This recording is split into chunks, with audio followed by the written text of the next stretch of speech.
You know what's absolutely wild about karma? Sometimes it doesn't just come back around. It shows up wearing a tailored suit, carrying a briefcase, and holding the keys to your former boss's corner office. I'm Jessica Martinez, and 6 months ago, I was being sexually harassed by a man who thought his position made him untouchable. Today, that same man reports directly to me as the CEO of Pinnacle Media Group. This is the story of how refusing to be a victim turned me into the woman who would ultimately decide his professional fate. Before we jump back in, tell us where you're tuning in from, and if this story touches you, make sure you're subscribed, because tomorrow, I've saved something extra special for you. The morning light streaming through the floor-to-ceiling windows of Pinnacle Media Group's 15th-floor offices in downtown Denver should have felt inspiring. Instead, as I walked through the sleek corridors with my coffee in hand, adjusting my blazer and mentally preparing for another day of managing multi-million-dollar client accounts, I felt the familiar knot in my stomach that had been growing tighter over the past 2 months. The modern workspace, with its exposed brick walls and industrial lighting fixtures, buzzed with the energy of creative minds working on campaigns that would reach millions of people across the country. Our agency had built its reputation on innovation, on pushing boundaries in digital marketing, and on treating every client relationship like it was the foundation of our success. I had been with Pinnacle for 7 years, starting as a junior account coordinator fresh out of my MBA program at Colorado State University, and working my way up to senior account manager through sheer determination and an ability to understand what clients really needed, not just what they thought they wanted. My office overlooked the bustling 16th Street Mall, and from my desk, I could see the Rocky Mountains rising majestically in the distance, a daily reminder of why I had chosen Denver over job offers in New York or Los Angeles. This city felt like home, and Pinnacle felt like the place where I was building something meaningful. The agency itself was the brainchild of James Sullivan, a tech entrepreneur who had sold his first company in his 30s and decided to revolutionize how businesses approached digital marketing. James had this vision of an agency that didn't just create campaigns but built lasting relationships, that understood the evolving digital landscape and helped traditional businesses navigate the complexities of social media, influencer partnerships, and e-commerce integration. When he started Pinnacle 8 years ago, he assembled a team of strategists, creatives, and account managers who shared his passion for innovation and client success. I had been one of James's success stories. Someone who embodied his philosophy of putting client relationships at the center of everything we did. Over my 7 years at the company, I had built an impressive portfolio of accounts that generated over $9 million in annual revenue for the agency. Summit Outdoor Gear, a Colorado-based company that manufactured hiking and camping equipment, trusted me with their entire digital presence, including a complex e-commerce integration that had increased their online sales by 340% over 2 years. Rocky Mountain Breweries, a craft beer consortium representing 12 independent brewers across the state, relied on my strategic guidance for their social media campaigns and influencer partnerships that had helped them expand into 6 new markets. My relationship with Colorado Tech Collective, an organization representing over 200 technology startups in the Denver metro area, had started with a simple social media audit and evolved into a comprehensive digital strategy that included everything from LinkedIn thought leadership campaigns to podcast sponsorships and virtual event marketing. Then there was Mile High Retail Chain, a family-owned business that operated 37 stores across Colorado and Wyoming, selling everything from outdoor gear to home goods. When they came to us 3 years ago, they were struggling to compete with online retailers and big-box stores. Working closely with their marketing team, I had developed an omni-channel approach that integrated their physical stores with a robust online presence, including location-based social media campaigns, loyalty programs, and influencer partnerships with local outdoor enthusiasts and lifestyle bloggers. These weren't just contracts to me, they were partnerships built on trust, understanding, and results. I knew the personal stories behind these businesses, the challenges they faced, and the dreams they were working toward. When Summit Outdoor Gear's founder Maria Santos told me about her goal to create the most sustainable outdoor gear company in the country, I didn't just develop marketing campaigns around sustainability.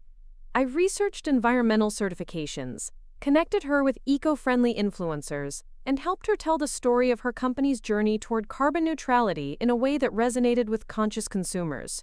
The work was demanding, requiring late nights and weekend strategy sessions, but it was also incredibly fulfilling. I had found my calling in helping businesses grow and succeed, and James Sullivan had always been supportive of my ambitions. He encouraged me to think beyond individual campaigns and consider the bigger picture of how digital marketing was evolving. He sent me to conferences, supported my ideas for new service offerings, and often said that people like me were the future of the agency. Everything changed 6 months ago when James died suddenly of a heart attack while on a skiing trip in Vail. The entire company was devastated, not just because we had lost our founder and leader, but because James had been genuinely loved by everyone who worked for him. He was the kind of boss who remembered your children's names, who celebrated your successes as if they were his own, and who created an environment where people felt valued and heard. His memorial service was held at the Brown Palace Hotel downtown, and the ballroom was packed with employees, clients, and industry colleagues who had been touched by his vision and leadership. James's death left a significant leadership vacuum at Pinnacle. While the company had a strong management team, James had been deeply involved in strategic decisions, client relationships, and the overall direction of the agency. The board of directors, chaired by James's widow Patricia Sullivan, began the process of searching for a new CEO, but in the meantime, various department heads stepped up to fill different aspects of James's role. The creative department was overseen by Robert Thompson, a 45-year-old executive who had been with the company for 12 years and had worked his way up from art director to vice president of creative services. Rob Thompson was everything James Sullivan was not. Where James had been collaborative and supportive, Rob was hierarchical and controlling.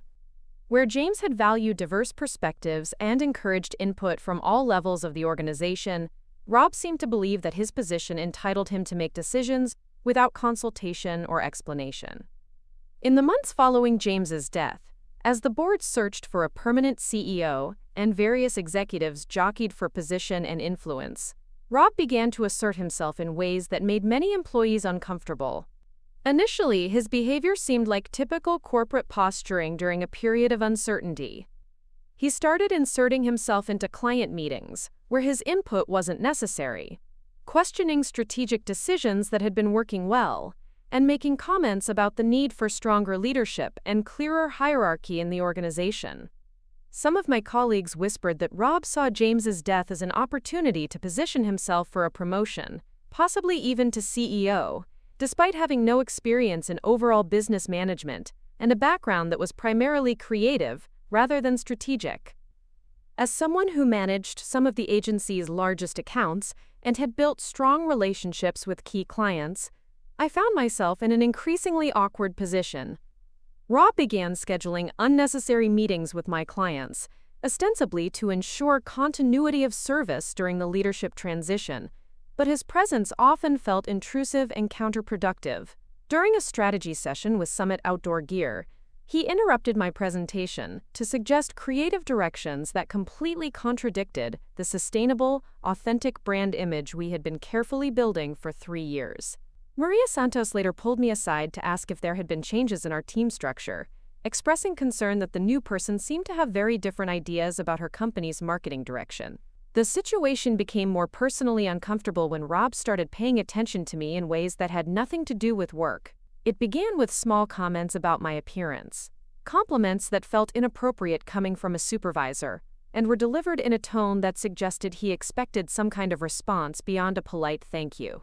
During team meetings, he would make eye contact with me in ways that lasted too long and felt too intense, and he began finding excuses to visit my office for conversations that could have been handled over email or in group settings. The first really inappropriate incident occurred during a company happy hour at the Summit, an upscale restaurant downtown that Pinnacle often used for client entertainment and team events. The gathering was meant to boost morale during a difficult period and to celebrate a successful campaign launch for one of our retail clients. I was standing near the bar, talking with Linda Rodriguez from Human Resources about some upcoming policy updates, when Rob approached with 2 drinks in his hands. He handed me a martini, which I hadn't ordered, and positioned himself uncomfortably close, his hand briefly touching my lower back as he leaned in to speak over the ambient noise of the restaurant. "You know, Jess," he said, his voice lower than necessary for the conversation, "I've been thinking about how we might work more closely together during this transition period. There are opportunities opening up that could be very beneficial for someone with your talents." The implications in his tone were unmistakable, and Linda, who had been in the middle of our conversation, clearly sensed the awkwardness of the moment.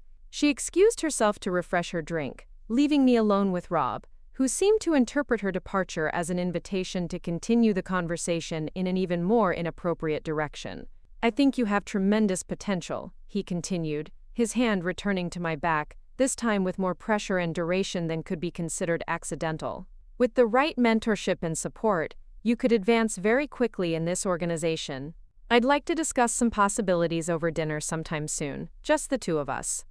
I stepped away from his touch and maintained my professional composure, though my heart was racing with a combination of anger and anxiety. "I appreciate your confidence in my work, Rob," I replied, keeping my voice steady and professional. "I'm always interested in discussing career development through appropriate channels. Perhaps we could schedule a meeting during business hours to talk about any new opportunities." His expression shifted slightly, a flash of irritation crossing his features before he recovered his smile. "Preparing and narrating this story took us a lot of time, so if you are enjoying it, subscribe to our channel. It means a lot to us. Now back to the story." "Of course," he said, though his tone suggested he wasn't pleased with my response. "We'll definitely set something up soon." The rest of the evening was tense for me, though I did my best to maintain normal interactions with my colleagues and enjoy what was supposed to be a celebratory event. Rob continued to watch me throughout the night, and I found myself strategically positioning myself near other coworkers to avoid any further uncomfortable encounters. When I left the restaurant, I felt shaken and uncertain about how to handle the situation. Over the next few weeks, Rob's behavior escalated in subtle but unmistakable ways. He began scheduling one-on-one meetings with me more frequently, ostensibly to discuss client strategies or departmental coordination, but these conversations invariably included personal comments that had nothing to do with work. He would compliment my clothing or hairstyle in ways that felt inappropriate, ask about my personal life and dating situation under the guise of friendly interest, and make comments about how much he enjoyed working with attractive, intelligent women. During one particularly uncomfortable meeting in his office, he closed the door and sat on the edge of his desk rather than behind it, positioning himself much closer to my chair than necessary. The conversation started normally, with a review of the creative assets his team had developed for the Colorado Tech Collective campaign, but it quickly veered into personal territory. "You know, Jess," he said, his voice taking on that familiar tone that made my skin crawl, "I've been divorced for 3 years now, and I have to say, working with someone like you reminds me how much I miss having an intelligent, beautiful woman in my life." I felt my face flush with a combination of embarrassment and anger, but I forced myself to respond professionally. "Rob, I think we should keep our conversations focused on work matters. I'm here to discuss the campaign materials and ensure our clients' needs are met." He laughed, but there was no humor in it. "Come on, Jess. We're both adults here. There's no reason we can't get to know each other better outside of work. I think you'd find I can be very supportive of people who are supportive of me." The implied quid pro quo was crystal clear, and I felt a chill run down my spine. This wasn't just inappropriate behavior, it was sexual harassment with clear implications about my career prospects at the company. I stood up from my chair, gathering the campaign materials we had been supposedly reviewing. "I need to get back to my office," I said, moving toward the door. "I'll send you an email with my feedback on the creative assets." As I reached for the door handle, he called out, "Think about what I said, Jess. Opportunities like this don't come around often, especially for someone in your position." That phrase, "someone in your position," echoed in my mind for the rest of the day.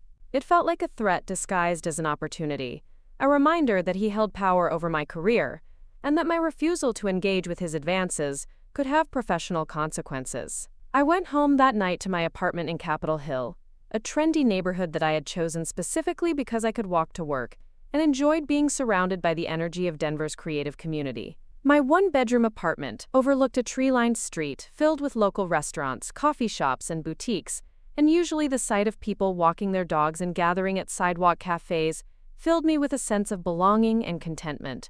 But that evening, as I sat on my small balcony with a glass of wine, Looking out at the familiar street scene, I felt isolated and uncertain. I had worked so hard to build my career, to establish myself as a respected professional in a competitive industry, and now I was being put in an impossible position by someone who should have been supporting my professional development rather than undermining it with unwanted sexual attention. The worst part was the isolation. I couldn't talk to my colleagues about what was happening because Rob was in a position of authority, and I wasn't sure who I could trust, or who might see my complaints as a threat to their own job security during an already unstable period.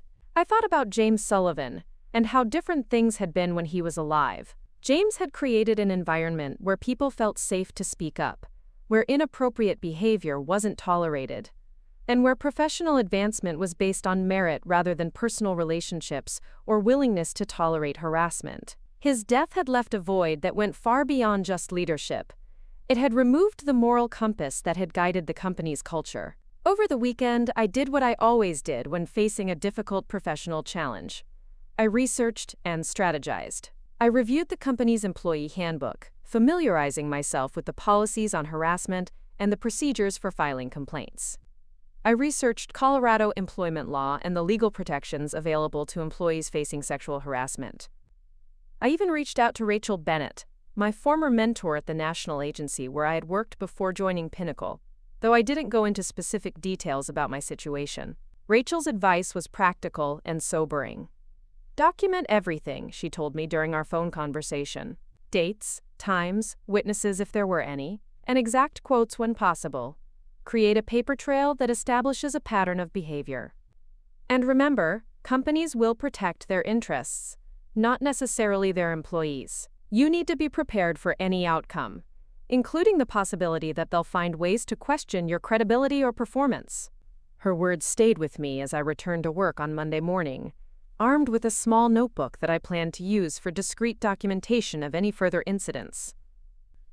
I hoped that Rob's behavior had been an aberration, that perhaps the stress of the leadership transition had caused him to act inappropriately, and that things would return to normal professional interactions. Instead, the situation continued to deteriorate. Rob seemed to interpret my professional responses to his advances as a challenge rather than a clear rejection. He began finding more reasons to interact with me, scheduling unnecessary meetings, and making comments that were increasingly bold and inappropriate. During a presentation to the Colorado Tech Collective client, he positioned himself behind my chair and placed his hands on my shoulders while I was speaking, a gesture that was ostensibly supportive but felt possessive and inappropriate in front of the client. After that meeting, I knew I had to take action. I scheduled an appointment with Linda Rodriguez in Human Resources, though I was nervous about how the conversation would go. Linda had always been professional and fair in her dealings with employees, but she was also part of the management team and might feel pressure to protect the company rather than support my complaint against a senior executive during an already difficult period. The meeting took place in Linda's office, a comfortable space decorated with plants and family photos that usually felt welcoming, but that day felt fraught with tension.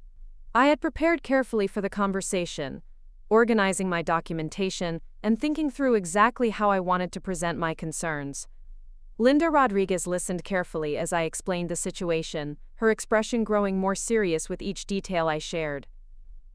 She took notes throughout our conversation, asking specific questions about dates, locations, and whether there had been any witnesses to Rob's behavior. When I finished recounting the incidents, she leaned back in her chair and sighed deeply. "Jessica, I want you to know that I take these allegations very seriously," she said, her voice measured and professional. "What you're describing constitutes a clear pattern of sexual harassment, and it's absolutely unacceptable behavior from any employee, especially someone in a leadership position." I felt a wave of relief wash over me. Finally, someone in authority was acknowledging that what I was experiencing was wrong, and that it needed to be addressed. Linda continued, explaining the company's investigation process and assuring me that there would be no retaliation for filing a complaint. "However," she added, and I felt my stomach drop at that word, "I need to be honest with you about the challenges we're facing right now. With James's death and the ongoing search for a new CEO, the board is very concerned about maintaining stability and avoiding any disruptions that might affect our client relationships or our ability to attract qualified leadership candidates. The implication was clear, even though Linda didn't state it directly. My complaint against Rob, coming during an already turbulent period, would be seen as a complication rather than a necessary correction of inappropriate behavior. She assured me that an investigation would be conducted, but I could sense the reluctance in her voice, the concern about how this situation might impact the company's reputation and operations. Over the next 2 weeks, Linda conducted what she described as a thorough investigation, interviewing several employees about the work environment and Rob's interactions with staff members. I was disappointed, but not entirely surprised when none of my colleagues reported witnessing the specific incidents I had described. Rob had been careful to conduct most of his inappropriate behavior during private meetings, or in situations where there were no witnesses who might corroborate my account. David Kim, a junior analyst who worked closely with both Rob and me on various campaigns, admitted to Linda that he had noticed Rob paying what seemed like excessive attention to me, but he couldn't point to any specific incidents that crossed the line into harassment. Marcus Chen, the CFO, acknowledged that Rob's management style had become more aggressive and controlling since James's death, but he characterized it as typical behavior during leadership transitions, rather than evidence of harassment. The investigation concluded with what Linda diplomatically described as insufficient evidence to substantiate the specific allegations of sexual harassment. She recommended that Rob receive additional training on appropriate workplace behavior and suggested that I might benefit from adjusting my communication style to be more direct in discouraging unwanted attention. I left that meeting feeling frustrated and betrayed by a system that was supposed to protect employees, but instead seemed designed to protect the company from uncomfortable truths. The suggestion that I should somehow communicate more clearly to discourage harassment was particularly galling, implying that Rob's behavior was somehow the result of mixed signals on my part, rather than his own inappropriate choices. Rob's reaction to the investigation was swift and vindictive. Within days of Linda informing him about my complaint, his behavior toward me shifted from inappropriate attention to obvious hostility. He began questioning my decisions in front of clients, undermining my authority, and creating confusion about who was actually managing their accounts. During a presentation to Summit Outdoor Gear, he interrupted me multiple times to suggest alternative strategies that contradicted months of carefully planned campaigns. "I think we need to reconsider this entire approach," he announced during the middle of my presentation, addressing Maria Santos directly rather than acknowledging that I was the account lead. "Jessica has been taking a very conservative strategy, but I believe Summit Outdoor Gear is ready for something more aggressive and innovative." Maria looked confused and slightly annoyed by the interruption. She had been pleased with the results we were achieving and had specifically praised the collaborative approach I had taken to understanding her company's values and goals. "Actually," she said politely but firmly, "we've been very happy with Jessica's strategic direction. The campaigns she's developed have exceeded our expectations in terms of both engagement and sales results." Rob's jaw tightened at her response, but he forced a smile. Of course. I just wanted to make sure we were exploring all possibilities for growth. Jessica does excellent work, naturally. But the damage was already done." After the meeting, Maria pulled me aside to express her concern about the apparent disconnect between different members of our team. "Jessica, I'm a little worried about the mixed messages we're getting. You and I have spent months developing a strategy that aligns with our brand values, and now it seems like there are different opinions within your agency about the direction we should take." I assured her that there was no change in our strategic approach and that I remained her primary point of contact for all campaign decisions. But I could see the seeds of doubt that Rob had planted, and I knew he would continue to undermine my relationships with clients as a way of retaliating against my harassment complaint. The pattern continued with other clients. During a conference call with Rocky Mountain Breweries, Rob questioned the budget allocation for influencer partnerships that had been performing exceptionally well, suggesting that we might be, quote, "throwing money at unproven strategies," instead of focusing on traditional marketing approaches with measurable ROI. The client, who had been thrilled with the results of our influencer campaigns, suddenly began asking detailed questions about our methodology and requesting additional reporting that hadn't been necessary before. Rob's undermining tactics extended beyond client interactions. He began scheduling team meetings without including me, making decisions about creative direction for my accounts without consulting me, and reassigning junior staff members who had been working on my campaigns to other projects without explanation. When I attempted to address these issues directly with him, he would either claim that the changes were necessary for operational efficiency or suggest that I was being overly sensitive and resistant to collaboration. The most damaging incident occurred during a strategy session for Mile High retail chain, my largest and most important account. The client had been struggling with integrating their online and offline marketing efforts, and I had spent months developing a comprehensive omnichannel approach that was finally showing significant results. Online sales had increased by 47% over the previous quarter, and foot traffic to their physical stores had improved measurably thanks to location-based social media campaigns and targeted digital advertising. Rob chose this successful campaign as the target for his most aggressive undermining yet.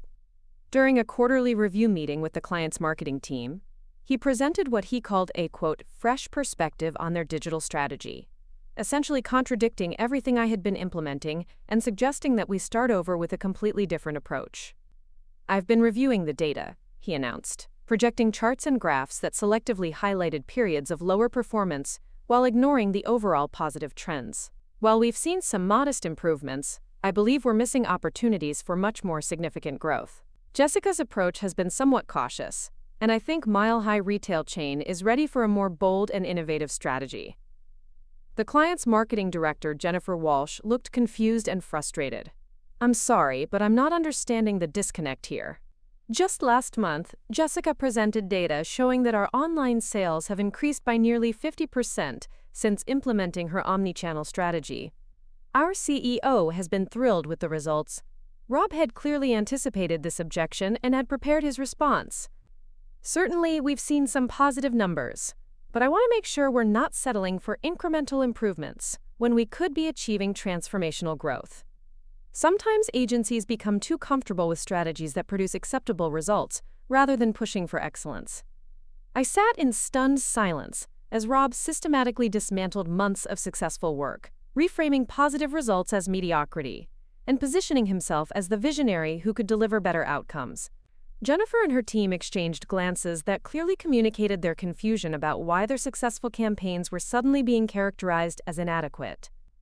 After the meeting, Jennifer asked to speak with me privately. "Jessica, I have to be honest. I'm really confused about what just happened in there. We've been incredibly happy with the work you've been doing, and the results speak for themselves. Is there some kind of internal restructuring happening at your agency that we should be aware of?" I found myself in an impossible position. I couldn't explain the real reason for Rob's behavior without potentially damaging the agency's reputation and my own professional standing. Instead, I had to reassure Jennifer that there was no change in our commitment to her account while privately seething about Rob's unprofessional conduct. That evening, I sat in my apartment feeling more frustrated and helpless than I had since this entire situation began.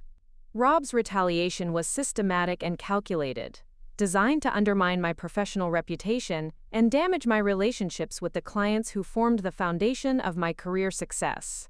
Worse, his tactics were subtle enough that they could be dismissed as normal workplace disagreements or different strategic perspectives rather than obvious retaliation for filing a harassment complaint.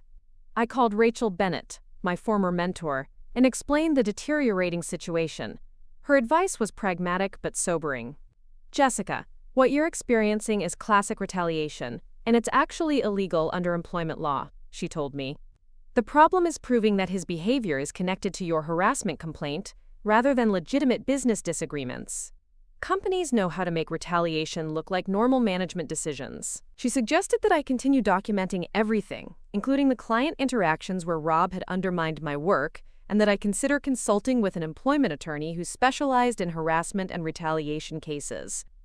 "The reality is that your company has already shown that they're more interested in protecting Rob than protecting you. You need to be prepared for the possibility that this situation won't improve, and you may need to explore legal options or start looking for opportunities elsewhere." The idea of leaving Pinnacle was heartbreaking. I had invested 7 years of my life, building my career at the agency, developing relationships with clients who trusted and respected my work, and contributing to a company culture that I had believed in deeply. The thought of starting over somewhere else, potentially losing the client relationships I had worked so hard to build, felt like letting Rob win and abandoning everything I had accomplished. But as the weeks passed, Rob's campaign against me intensified. He began questioning my expense reports, suggesting that client entertainment costs were excessive and that I needed to justify business meals and travel expenses that had previously been routine. He instituted new approval processes for my campaigns that required his sign-off on decisions that I had been making independently for years. Most damagingly, he started attending client meetings uninvited, positioning himself as a co-manager of accounts that had been solely under my purview.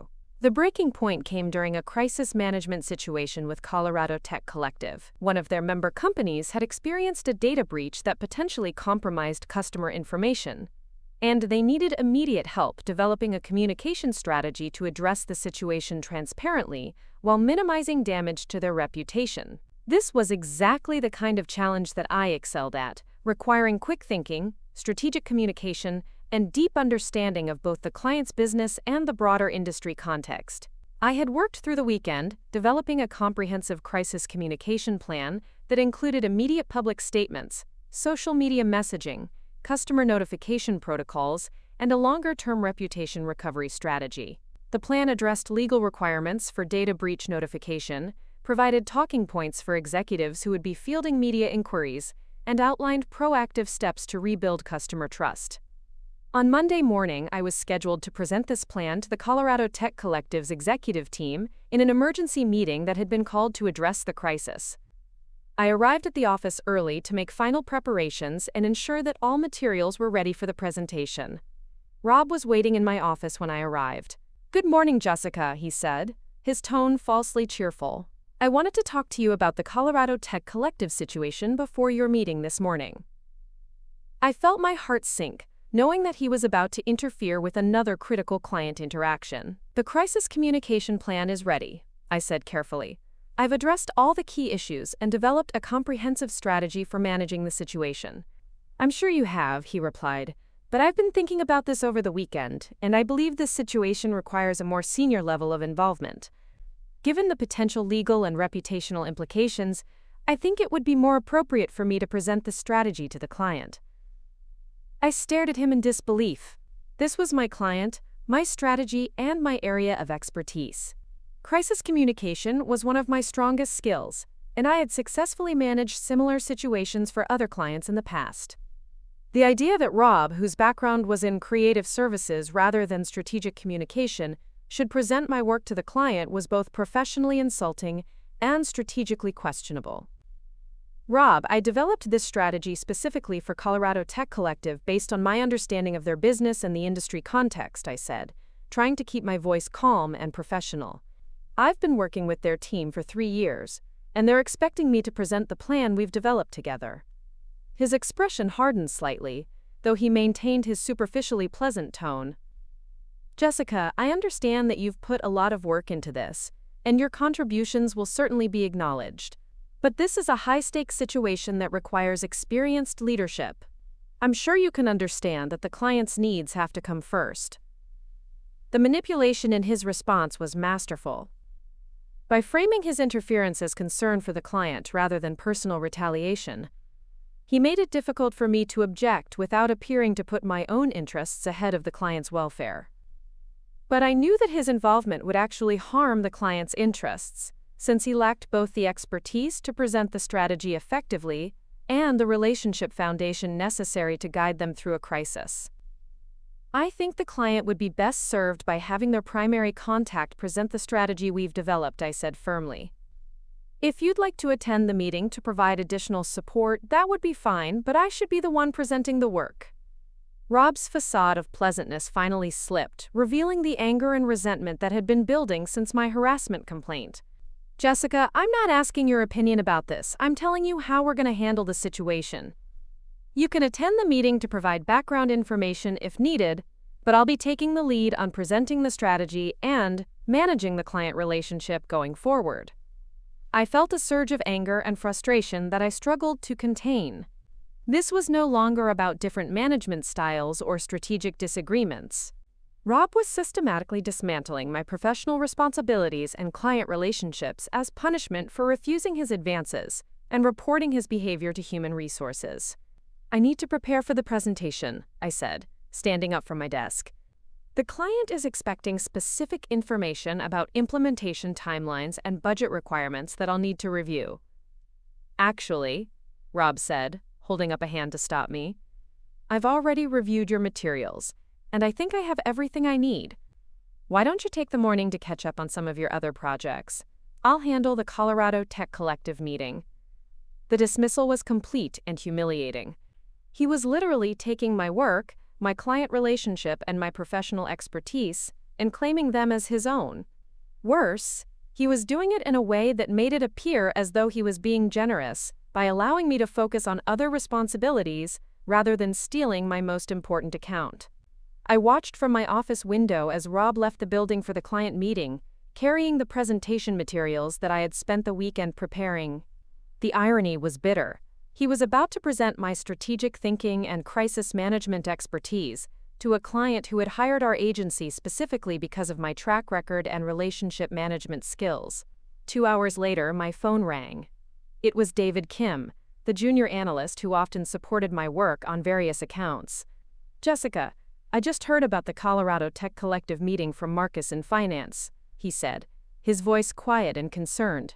"Rob told everyone that he had to step in and handle the crisis because you weren't available due to a family emergency.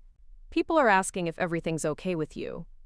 The lie was so blatant and cruel that I felt physically sick. Not only had Rob stolen my work and my client presentation, but he was now spreading false information about my availability and professionalism.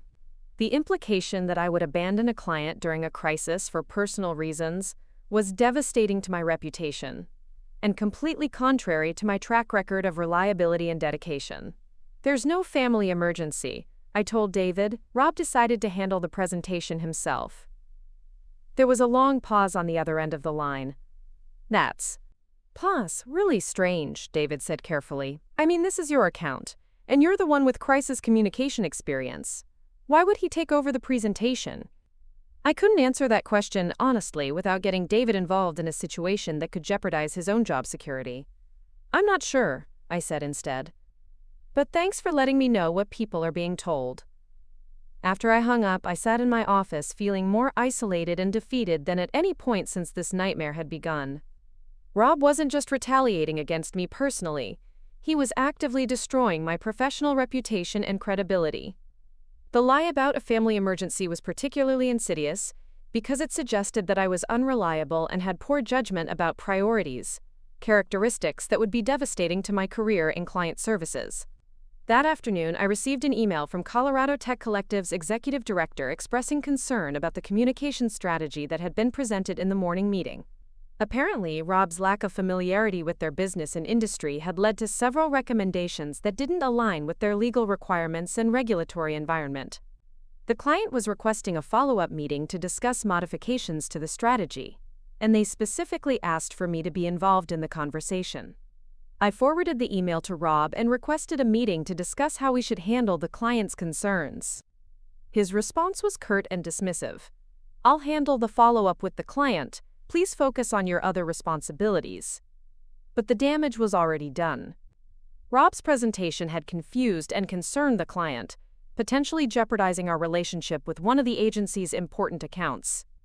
Worse, any problems with the crisis communication strategy would ultimately be attributed to me, since I was the account manager and the person who had supposedly developed the approach. That evening, I made a decision that I had been avoiding for weeks. I called an employment attorney who specialized in harassment and retaliation cases. Rachel had given me the contact information, and I had been carrying the lawyer's card in my wallet like a talisman I hoped I would never need to use. The attorney, Catherine Hartwell, listened carefully as I described the escalating pattern of retaliation I was experiencing. She asked detailed questions about the timeline of events, the documentation I had collected, and the specific ways that Rob's behavior was affecting my job performance and client relationships. "What you're describing is textbook retaliation," she told me.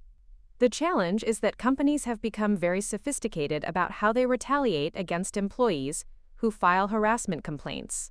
They know they can't fire someone immediately after a complaint is filed, so instead they make the person's job impossible through constant undermining, reassignment of responsibilities, and damage to professional relationships. She explained that proving retaliation required demonstrating a clear connection between the harassment complaint and the subsequent adverse employment actions. The good news is that the timeline you've described makes that connection pretty obvious. The bad news is that companies often escalate their retaliation until they can find a pretext for termination that appears to be based on job performance rather than retaliation. Her words proved prophetic.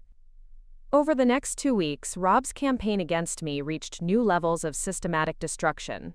He reassigned 2 of my major accounts to other team members, claiming that I was overwhelmed and needed to focus on a smaller portfolio. He instituted daily check-ins where I was required to report on my activities and justify my time allocation. Most damagingly, he began including negative assessments of my performance in written communications that would become part of my personnel file. The final straw came when I discovered that Rob had been having private conversations with my clients, suggesting that the agency was considering restructuring my role and that they might want to consider working with other team members for future projects. When Maria Santos from Summit Outdoor Gear called me directly to ask if I was leaving the agency, I realized that Rob was actively trying to poach my client relationships while simultaneously positioning me for termination. That night, I sat in my apartment with a glass of wine and my laptop, staring at job search websites and trying to imagine starting over somewhere else. The unfairness of the situation was overwhelming. I had done nothing wrong except refuse unwanted sexual attention and report inappropriate behavior through proper channels. In response, I was being systematically destroyed professionally by someone who should have faced consequences for his conduct, instead of being allowed to retaliate freely. But as I scrolled through job listings and considered my options, something occurred to me that I hadn't fully appreciated before. Rob's campaign to undermine me was actually revealing just how valuable I was to the agency. The fact that he felt threatened enough to go to such lengths to damage my reputation suggested that he understood something that I was only beginning to realize. I wasn't just another employee at Pinnacle Media Group. I was one of the key relationship managers whose expertise and client connections were essential to the company's success. Over my 7 years at the agency, I had built relationships with clients that went far beyond simple vendor-customer transactions. These were partnerships based on trust, results, and genuine understanding of their business needs. Summit Outdoor Gear, Rocky Mountain Breweries, Colorado Tech Collective, and Mile High retail chain hadn't just hired Pinnacle Media Group. They had hired me specifically because of my track record, my strategic thinking, and my commitment to their success. Rob could steal my presentations and undermine my work in internal meetings, but he couldn't replicate the relationships I had built or the deep understanding I had developed of each client's industry, challenges, and goals. More importantly, he was making tactical errors in his interactions with my clients that were actually strengthening their loyalty to me personally, rather than transferring it to him or the agency more broadly. Maria Santos had called me directly because she trusted me more than she trusted the agency's official communications. Jennifer Walsh at Mile High retail chain had expressed confusion about Rob's suggestions because she recognized that his recommendations contradicted the successful strategy we had been implementing together. The executive director at Colorado Tech Collective had specifically requested my involvement in addressing the problems with Rob's crisis communication presentation. As I reflected on these interactions, I began to realize that I had been thinking about my situation all wrong. Instead of seeing myself as a victim of workplace harassment and retaliation, I needed to recognize that I was actually in a position of considerable leverage. My clients valued my work and trusted my judgment. My strategic expertise and relationship management skills were rare and valuable. And Rob's obvious efforts to undermine me were actually demonstrating to everyone, including the board of directors, just how important I was to the agency's operations. The next morning, I woke up with a sense of clarity and purpose that I hadn't felt in months. Instead of feeling defeated by Rob's retaliation, I was going to use his behavior against him. Every attempt he made to undermine my work was actually evidence of retaliation that could be documented and used to build a case against him.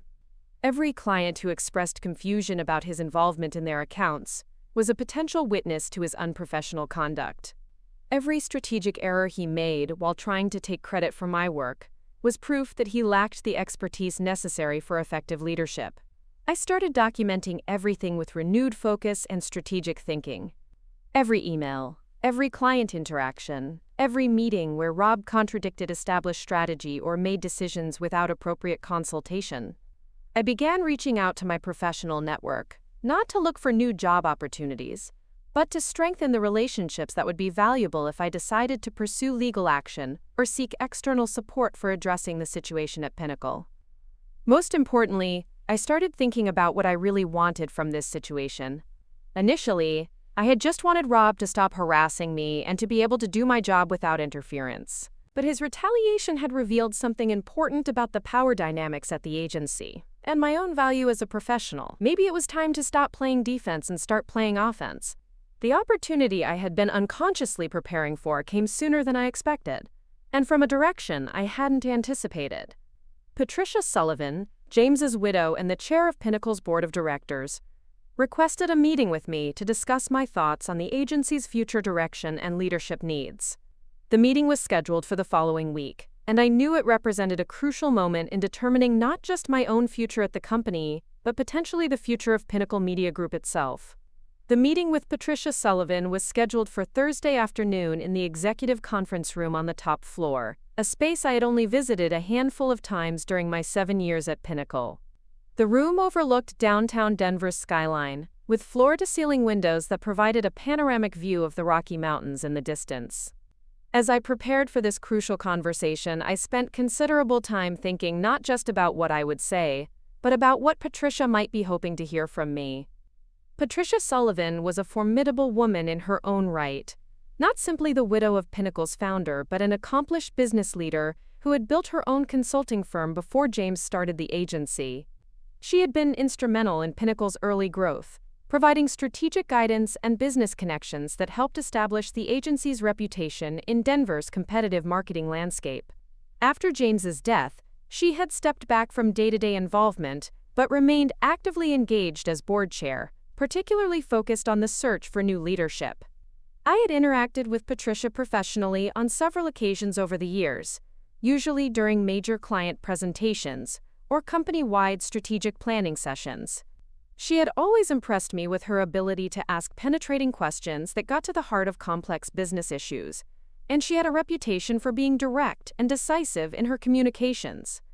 James had often spoken about how Patricia's insights had shaped critical decisions during the agency's formative years. The invitation to meet with her privately was both an opportunity and a risk. On one hand, it suggested that she valued my perspective and might be genuinely interested in my thoughts about the agency's future direction. On the other hand, I had no way of knowing whether Rob had already influenced her perception of me, or whether she was aware of the ongoing conflicts that had been disrupting my work relationships. I spent the weekend preparing for the conversation with the same strategic approach I would use for a major client presentation.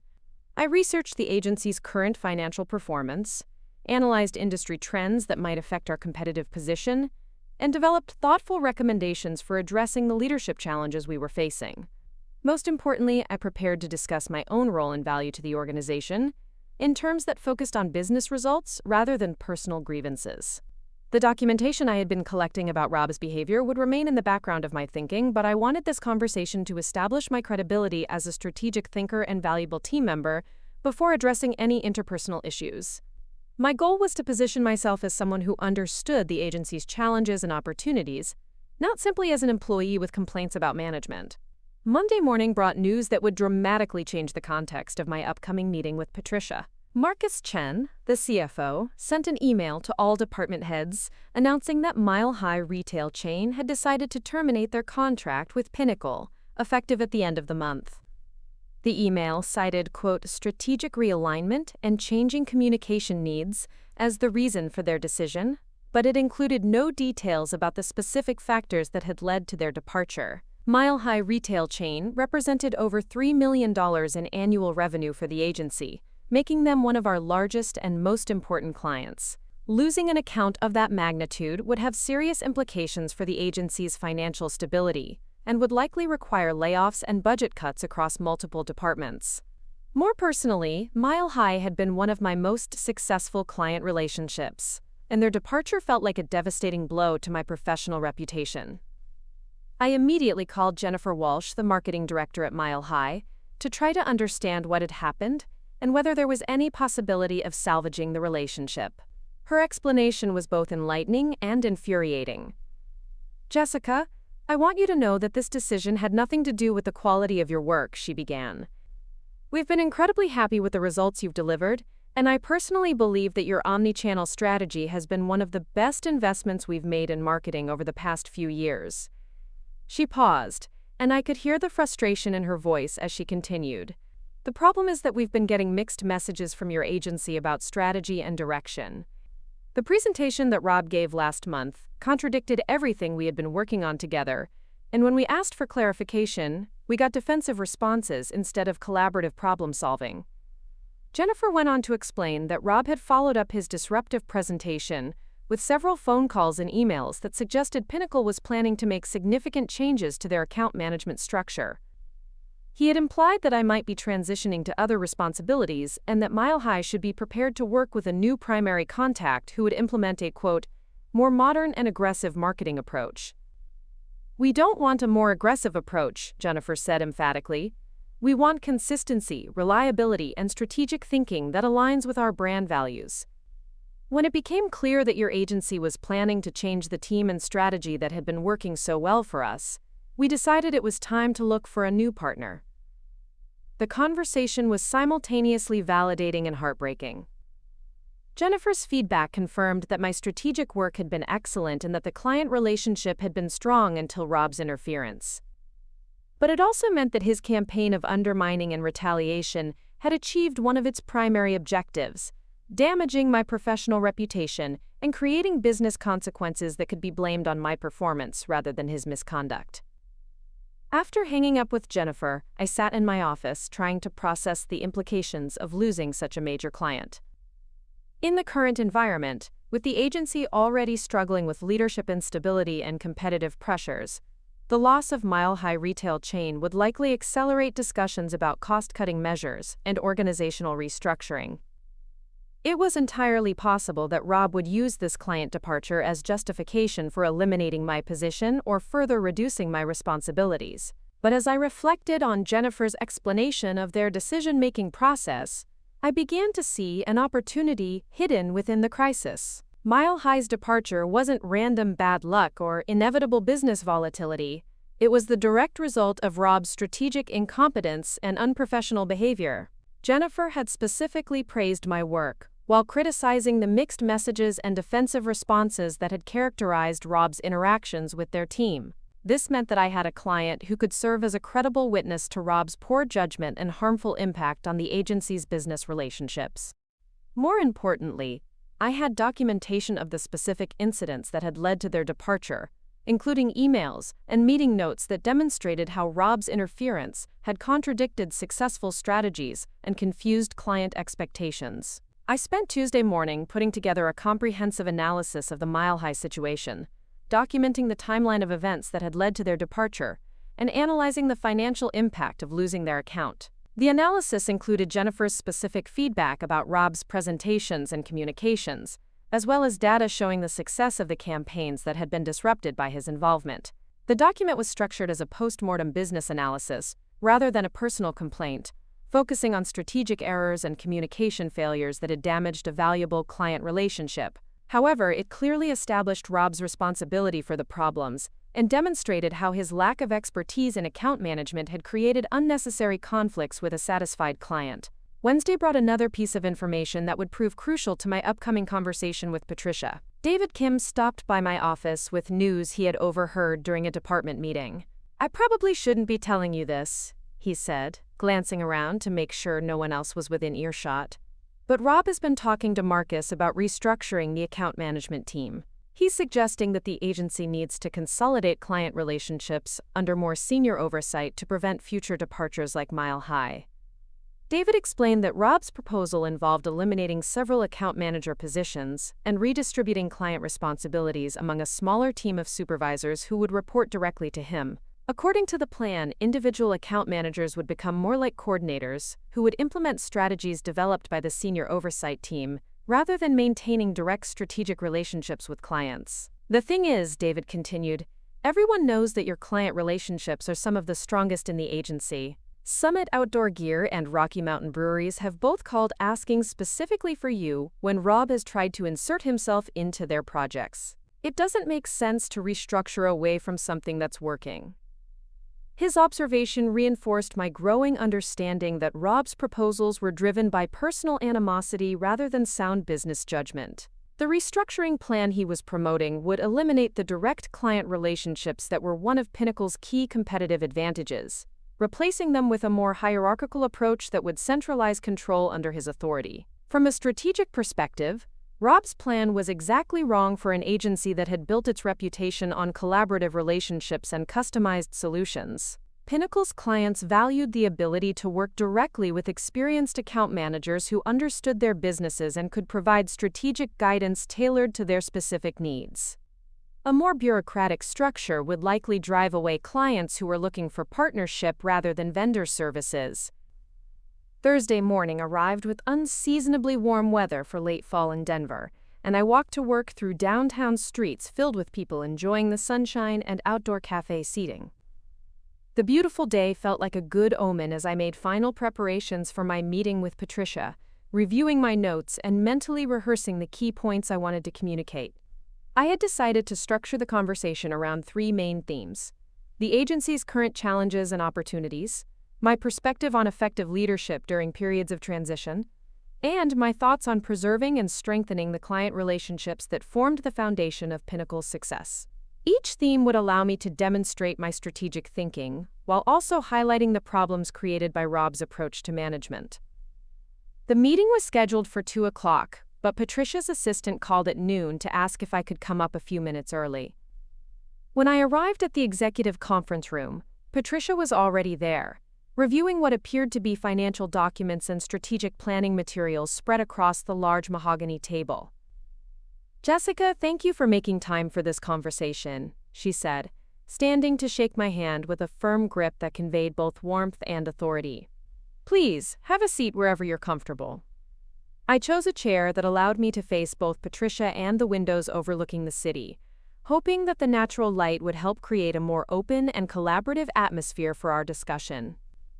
Patricia poured coffee for both of us from a service that had been set up on a side table, and I noticed that she had prepared for an extended conversation rather than a brief check-in. "I'll be direct about why I wanted to speak with you," she began, settling into her chair with the business-like efficiency that I remembered from previous interactions.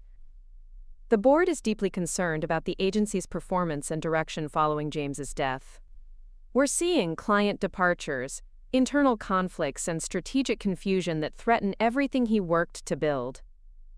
She paused to sip her coffee before continuing. "I've been hearing different perspectives from various people about what's causing these problems and how they should be addressed. I wanted to get your thoughts because you've been here long enough to understand our culture and values, and because several clients have specifically mentioned their confidence in your work." The opening was better than I had hoped for, giving me permission to speak candidly about the agency's challenges, while also acknowledging that my client relationships had been noticed at the board level. I began by expressing my appreciation for James's leadership and my commitment to preserving the collaborative, client-focused culture he had established. "I think one of Pinnacle's greatest strengths has always been our ability to develop genuine partnerships with clients, rather than just providing services," I said. "James understood that lasting business relationships are built on trust, consistency, and delivering results that align with clients' values and goals."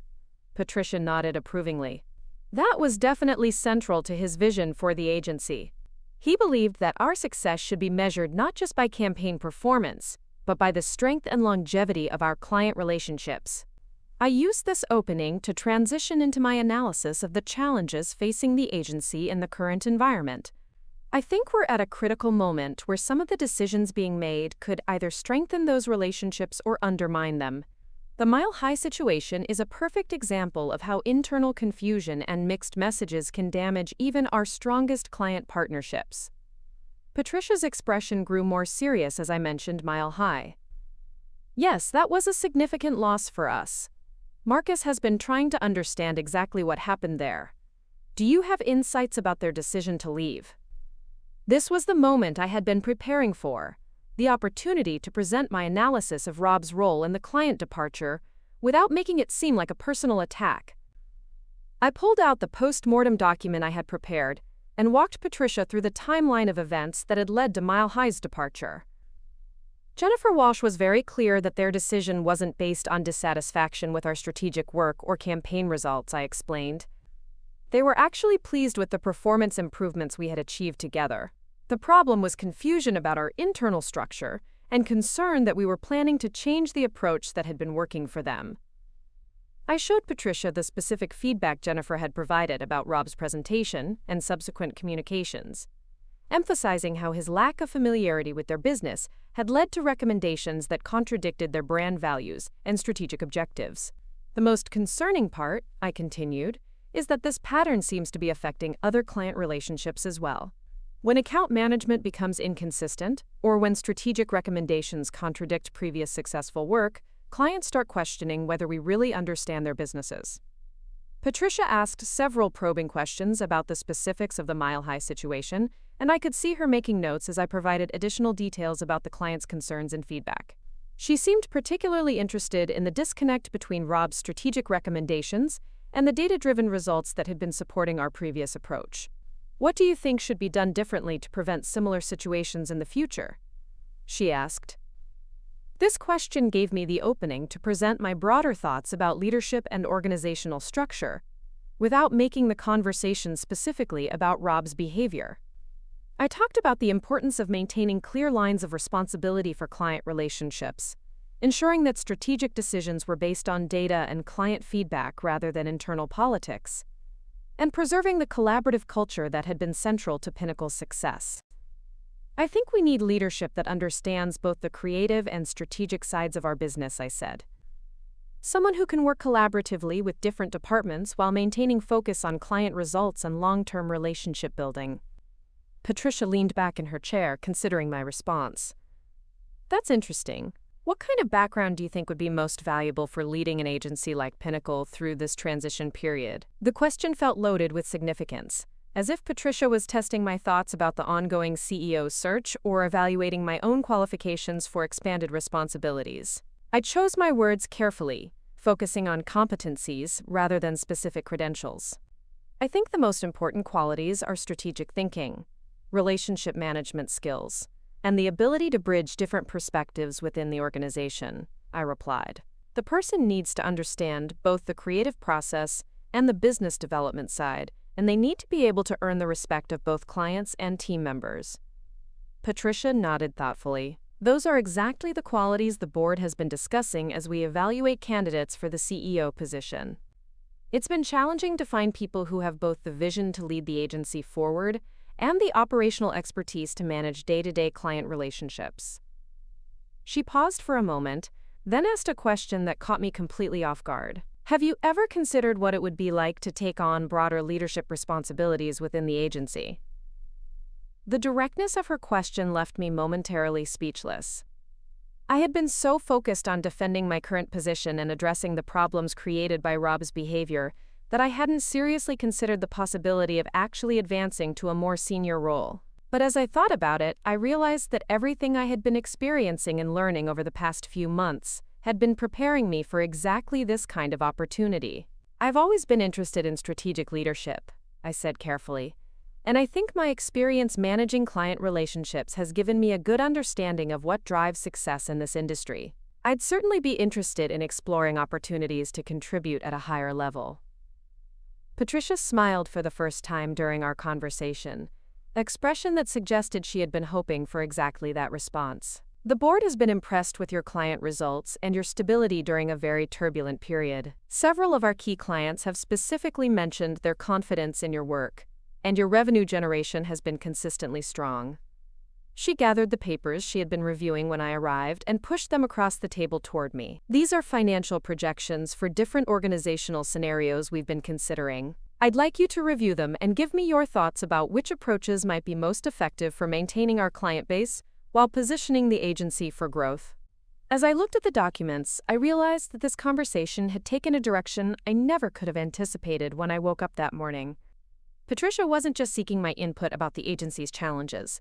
She was evaluating me as a potential solution to those challenges. The financial projections included scenarios for different leadership structures, budget allocations, and strategic priorities that would fundamentally reshape how Pinnacle operated. I'd be happy to review these and provide my analysis, I said. When would you like to discuss my thoughts? Let's plan to meet again early next week, Patricia replied. Take the weekend to review the materials thoroughly. I'm particularly interested in your perspective on how we can strengthen our client relationships while building new business in emerging markets. As I gathered the documents and prepared to leave, Patricia added one more comment that would stay with me for the rest of the week. Jessica, I want you to know that the board values your contributions to this agency, and we're committed to ensuring that your talents are fully utilized as we move forward. James always believed that our success depended on empowering our best people to lead, regardless of their current title or position. Walking back to my office with Patricia's documents in hand, I felt a mixture of excitement and apprehension that was unlike anything I had experienced in my professional career. The conversation had revealed possibilities that I hadn't even allowed myself to imagine, but it had also made clear that the stakes of my situation were much higher than I had realized. The agency was clearly in more serious trouble than most employees understood, with client departures and internal conflicts threatening its long-term viability. But instead of seeing me as part of the problem, Patricia and the board seemed to view me as someone who could help provide solutions. The financial projections she had given me represented different paths forward for Pinnacle, and my input would help determine which direction the agency would take. Over the weekend, I immersed myself in analyzing the documents Patricia had shared, developing recommendations that would position the agency for sustainable growth while addressing the structural problems that had contributed to recent client departures. But underneath my strategic thinking was a growing awareness that this opportunity could represent the ultimate reversal of everything Rob had tried to do to undermine my career. Monday morning arrived with news that would accelerate the timeline for everything that was about to unfold. Marcus Chen sent an urgent email announcing that Summit Outdoor Gear was requesting an immediate meeting to discuss concerns about their account management and strategic direction. According to the email, Maria Santos had specifically asked that I be present for the conversation, along with whatever senior leadership was appropriate for addressing her concerns. The irony was perfect.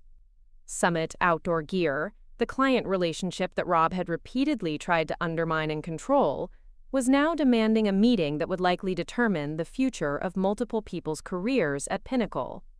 Maria's specific request for my involvement meant that I would be positioned as an essential participant in a conversation that could have major implications for the agency's leadership structure. As I prepared for what was certain to be a pivotal week, I reflected on how dramatically my situation had changed since that first uncomfortable encounter with Rob at the company happy hour months earlier. Then, I had been a successful but relatively junior employee trying to navigate unwanted attention from a supervisor. Now, I was being evaluated as potential senior leadership, while that same supervisor's professional competence was being questioned by the very clients he had tried to claim as his own. The transformation hadn't happened overnight, and it hadn't been the result of any grand strategy on my part. Instead, it had emerged from my consistent focus on doing excellent work, maintaining strong client relationships, and documenting everything that was happening around me. Rob's attempts to destroy my reputation had actually highlighted my value to the organization, while his own behavior had revealed his unsuitability for leadership. As I walked into the office Monday morning, I knew that the next few days would determine not just my own future at Pinnacle Media Group, but potentially the future direction of the entire agency. The strategic foundation I had been building through months of careful documentation and relationship management was about to be tested in the highest-stakes environment I had ever experienced. The Summit Outdoor Gear meeting was scheduled for Wednesday afternoon, and as Tuesday evening approached, I could feel the tension building throughout the entire agency. Word had spread quickly that one of our most important clients was expressing serious concerns about their account management, and everyone understood that this conversation could have far-reaching implications for multiple departments and possibly the agency's overall stability. Maria Santos arrived at our offices accompanied by her marketing director and chief financial officer, a delegation that signaled the seriousness of their concerns and their intention to have a comprehensive discussion about the future of their relationship with Pinnacle. I met them in the main lobby and escorted them to the large conference room on the 8th floor, the same space where we had celebrated the launch of their sustainability campaign 18 months earlier. Patricia Sullivan was already in the room when we arrived, along with Marcus Chen and, somewhat to my surprise, Rob Thompson. Rob's presence created an immediate undercurrent of tension, particularly given that Maria had specifically requested that I be involved in the conversation and had not mentioned wanting to include him in the discussion. Patricia opened the meeting with a brief welcome and an acknowledgement of the long-standing partnership between Summit Outdoor Gear and Pinnacle Media Group. She emphasized the agency's commitment to addressing any concerns and ensuring that the relationship continued to deliver exceptional results for both organizations. Maria responded with characteristic directness, her tone professional but clearly indicating that this was not a routine check-in meeting. "Thank you, Patricia. I appreciate you taking the time to meet with us today. I want to be straightforward about why we're here. Over the past few months, we've been experiencing significant confusion about who is managing our account and what strategic direction we're supposed to be following." She opened a folder and pulled out several documents, spreading them across the conference table. "These are communications we've received from different people at your agency, presenting contradictory recommendations about everything from our social media strategy to our influencer partnerships to our e-commerce integration. Some of these recommendations directly contradict strategies that have been producing excellent results for us." Rob shifted uncomfortably in his chair, and I could see him preparing to interrupt or redirect the conversation. But Maria continued before he could speak. "More concerning to us is that we're getting mixed messages about who has authority to make decisions about our campaigns. Jessica has been our primary contact for 3 years, and we've built our strategic planning around her understanding of our business and our values. But recently we've had other team members suggesting major changes without any consultation with Jessica or apparent awareness of the work we've already done together." She looked directly at Rob as she continued. "Last month we received a presentation that recommended completely abandoning our sustainability messaging in favor of what was called a, quote, more mainstream outdoor lifestyle approach. This recommendation ignored everything we've worked to build as a company and everything we've told you about our brand values and customer base." The silence in the room was deafening. Patricia and Marcus exchanged glances, while Rob's face had gone slightly pale. Maria's criticism wasn't just about communication problems or strategic disagreements. It was a fundamental challenge to Rob's competence and his understanding of their business. Maria's marketing director, Jennifer Chen, added her perspective to the discussion. "What's particularly frustrating is that the sustainability campaigns Jessica developed for us have been incredibly successful. Our customer engagement has increased by 68%, our online sales have grown by 43%, and we've attracted new customer segments that align perfectly with our company values. Why would we abandon strategies that are clearly working?" Rob finally found his voice, though his tone was defensive rather than collaborative. "I think there may have been some miscommunication about the intent of that presentation. We were simply exploring different options for expanding your market reach and ensuring that your messaging resonates with the broadest possible audience." Maria's response was swift and pointed. "There was no miscommunication. Your presentation explicitly recommended that we de-emphasize our environmental commitments because they might limit our appeal to traditional outdoor enthusiasts. That recommendation demonstrates a complete misunderstanding of our business model and our customer base." She pulled out another document, this one showing sales data and customer feedback from their most recent campaigns.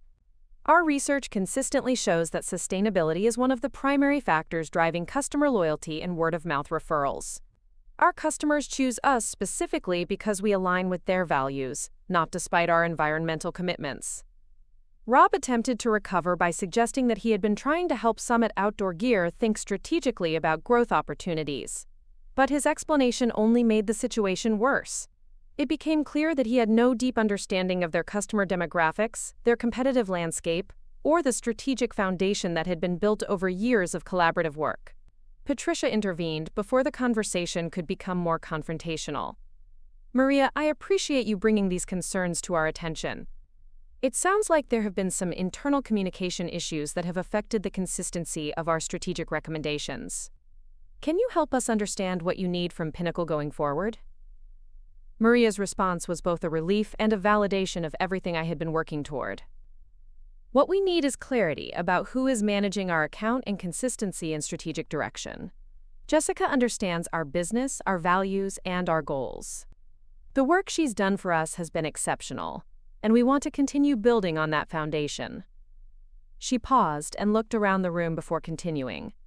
If Pinnacle is planning to make changes to our account management structure, we need to understand what those changes are and how they will affect our partnership. But we're not interested in starting over with someone who doesn't understand our business, or abandoning strategies that are delivering strong results. The message was unmistakable. Summit Outdoor Gear was not just expressing confidence in my work. They were essentially demanding that I remain their primary contact and that the strategic direction we had established together be preserved. Moreover, they were making it clear that Rob's involvement had been counterproductive and unwelcome. Patricia assured Maria that Pinnacle was committed to maintaining the continuity and quality of service that Summit Outdoor Gear had come to expect. She suggested that we schedule a follow-up meeting to discuss specific structural changes that would address their concerns and ensure clear communication going forward. After Summit Outdoor Gear's team left the building, Patricia asked me to stay behind for a brief conversation. Rob attempted to remain in the room as well, but Patricia politely but firmly suggested that he had other responsibilities to attend to. Once we were alone, her demeanor shifted from diplomatic to strategic. That was enlightening, she said, settling back into her chair. Maria's feedback confirmed some concerns the board has been discussing about consistency and strategic focus. Her specific praise for your work was noted, as was her criticism of the mixed messages they've been receiving. She paused, then asked a direct question that I had been expecting. Jessica, I need to understand the full context of what's been happening with client relationships over the past few months. The Mile High situation, the summit concerns, and some other feedback we've received suggests there are internal issues affecting our external partnerships. This was the moment I had been preparing for, the opportunity to present a complete picture of the situation without making it seem like a personal vendetta. I began by acknowledging the challenges facing the agency during the leadership transition and the natural tensions that arise when different perspectives compete for influence. Then I systematically walked through the pattern of incidents that had affected multiple client relationships, focusing on strategic inconsistencies, communication problems, and the disconnect between established successful approaches and new recommendations that contradicted proven results.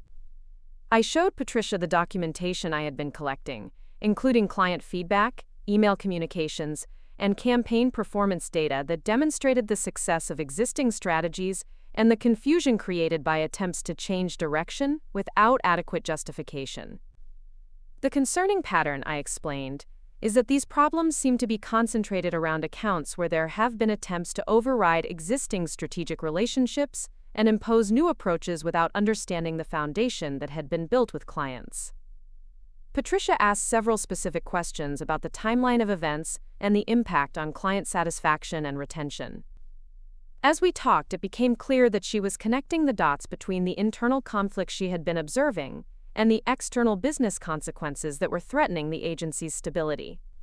Jessica, I'm going to be direct with you, she said finally. The board has been evaluating several candidates for the CEO position, including some external options and some internal possibilities. Your client relationships and strategic thinking have been impressive throughout this difficult period. She leaned forward, her expression becoming more serious. We're at a critical juncture for this agency.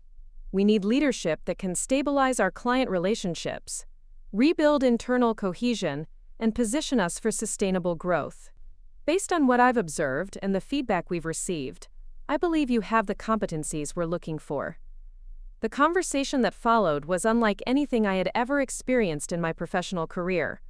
Patricia outlined the board's vision for Pinnacle's future, their concerns about current performance, and their criteria for selecting new leadership.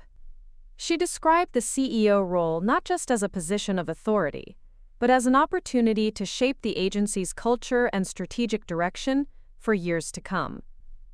"We're looking for someone who understands both the creative and business sides of our industry," she explained. "Someone who can maintain strong client relationships while building internal teams that work collaboratively towards shared goals. Someone who has demonstrated the ability to navigate complex challenges while maintaining focus on results and integrity." As she spoke, I realized that every challenge I had faced over the past months, every documentation effort I had made, every client relationship I had protected had been preparation for this moment. The skills I had developed in managing difficult situations, building strategic alliances, and maintaining professional standards under pressure were exactly the competencies required for senior leadership. Patricia asked if I would be interested in being considered for the CEO position, with the understanding that the selection process would include formal interviews with the full board and a comprehensive evaluation of my strategic vision for the agency's future. My response was immediate and confident. "Yes, I'm very interested in that opportunity. I believe I understand what Pinnacle needs to succeed, and I'm committed to building on the foundation that James established while addressing the challenges we're currently facing." The next 2 weeks passed in a blur of preparation, interviews, and strategic planning sessions. The board's evaluation process was thorough and demanding, requiring me to present comprehensive plans for client retention, business development, organizational restructuring, and cultural leadership. During this period, news of my candidacy for the CEO position spread throughout the agency, creating a mixture of excitement, surprise, and in some quarters, resistance. Many of my colleagues expressed enthusiastic support, particularly those who had witnessed my client management skills and strategic thinking over the years. Others seemed uncertain about such a significant promotion for someone who had been in an account management role rather than a traditional executive track. Rob's reaction was predictable but ultimately irrelevant. He attempted to position himself as a more experienced candidate for senior leadership, highlighting his years of service and his creative department management experience. However, his credibility had been severely damaged by the client feedback and performance issues that had become impossible to ignore. The board's decision was announced on a Friday afternoon in early December. Patricia called an all-hands meeting in the main conference room, with remote participation options for team members who were traveling or working from client sites. "I'm pleased to announce that after an extensive search and evaluation process, the board has selected Jessica Martinez as Pinnacle Media Group's new Chief Executive Officer," Patricia said, her voice carrying both authority and warmth. "Jessica brings exceptional client relationship management skills, strategic thinking, and a deep understanding of our agency's values and culture to this leadership role." The reaction in the room was immediate and overwhelmingly positive. Colleagues who had worked with me over the years applauded enthusiastically, and I could see genuine excitement in the faces of team members who understood what this promotion meant for the agency's future direction. Patricia continued by outlining the transition plan and announcing several organizational changes that would take effect immediately. Rob Thompson would be transitioning out of his current role and leaving the agency to pursue other opportunities, a development that surprised no one who had been paying attention to recent events. My first week as CEO was focused on stabilizing client relationships and rebuilding internal confidence in the agency's leadership and direction. I scheduled individual meetings with every major client to personally discuss their needs, address any concerns, and ensure continuity of service during the leadership transition. The conversation with Maria Santos at Summit Outdoor Gear was particularly satisfying. She expressed genuine enthusiasm about my promotion and confidence that the strategic partnership we had built would continue to grow and evolve under my leadership.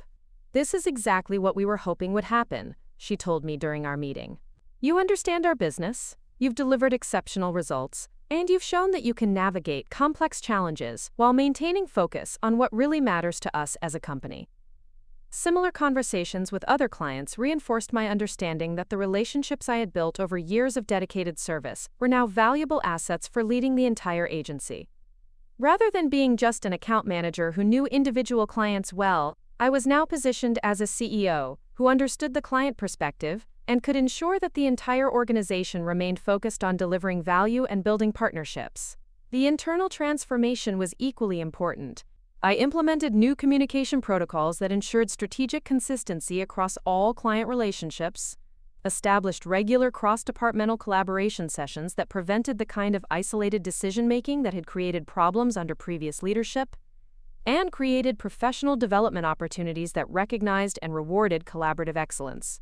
Most importantly, I instituted a zero-tolerance policy for harassment and retaliation, with clear reporting procedures and protection for employees who raised concerns about inappropriate behavior. The policy included mandatory training for all staff members and regular culture assessments to ensure that everyone felt safe and valued in their work environment. 6 months into my tenure as CEO, Pinnacle Media Group was not only stable but growing. We had retained all of our major clients, added several new accounts that were attracted by our reputation for strategic consistency and collaborative partnerships, and built an internal culture that emphasized both professional excellence and personal respect. The agency's financial performance reflected these improvements, with revenue growth exceeding projections and client satisfaction scores reaching the highest levels in company history. Industry publications began recognizing Pinnacle as a leader in digital marketing innovation and client relationship management, frequently citing our collaborative approach and strategic thinking as models for other agencies. On a personal level, the transformation from harassment victim to CEO had been profound and empowering.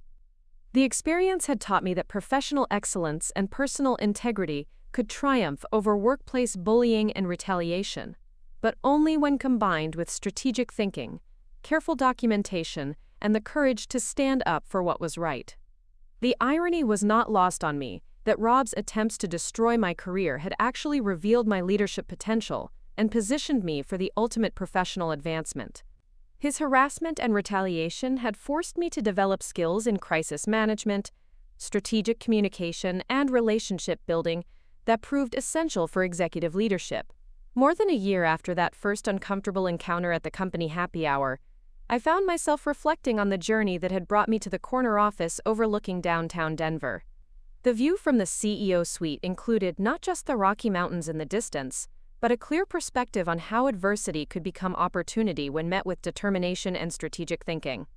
The agency that James Sullivan had founded with a vision of collaborative excellence and client partnership was now thriving under leadership that understood both the creative and business sides of the industry. The culture of respect and professional development that he had established was being strengthened and expanded to ensure that every team member could contribute their best work without fear of harassment or retaliation.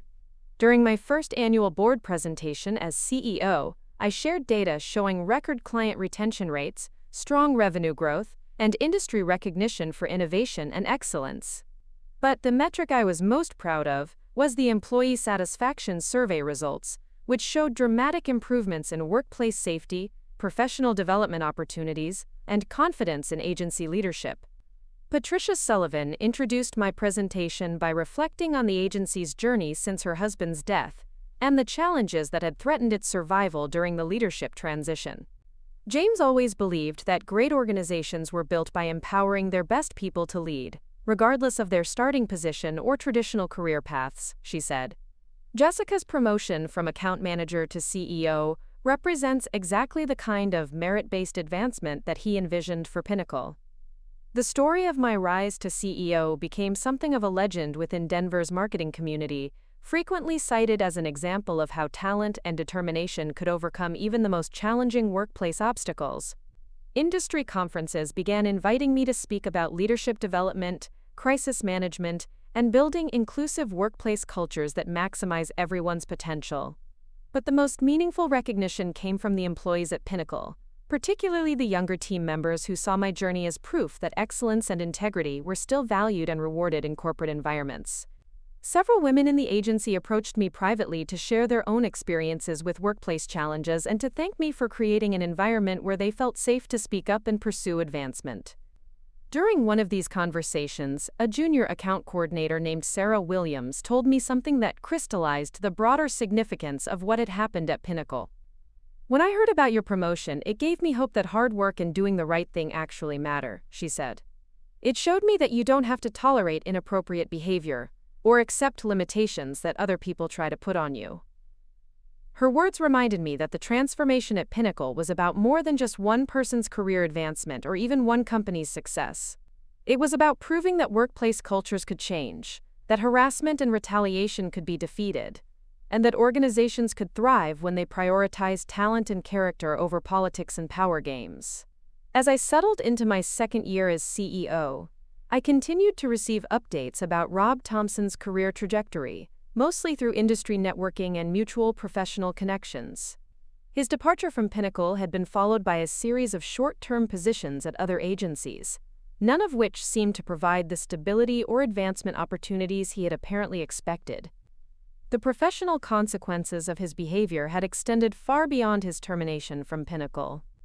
Word had spread through Denver's relatively small marketing community about the client losses and internal conflicts that had characterized his tenure, making it difficult for him to secure senior positions at other established agencies. His reputation for strategic incompetence and poor judgment had proven more damaging to his career than any legal consequences might have been. I took no pleasure in his professional struggles, but I did find satisfaction in the demonstration that workplace misconduct ultimately carried real consequences. The protection and advancement that Rob had expected from his position and gender had evaporated when his behavior began affecting business results and client relationships. The contrast between our respective career trajectories served as a powerful reminder that sustainable success required more than just ambition and political maneuvering. It required genuine competence, ethical behavior, and the ability to build relationships based on mutual respect and shared goals.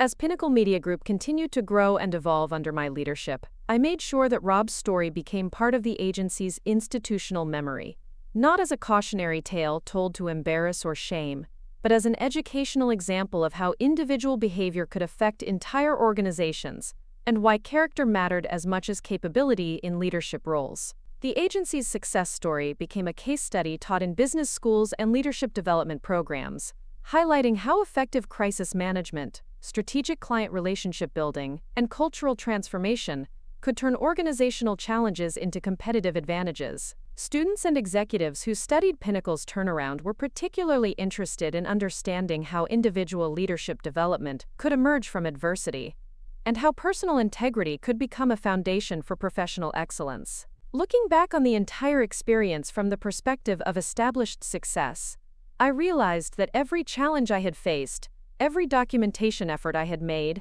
and every relationship I had protected had been building towards something larger than I had imagined at the time.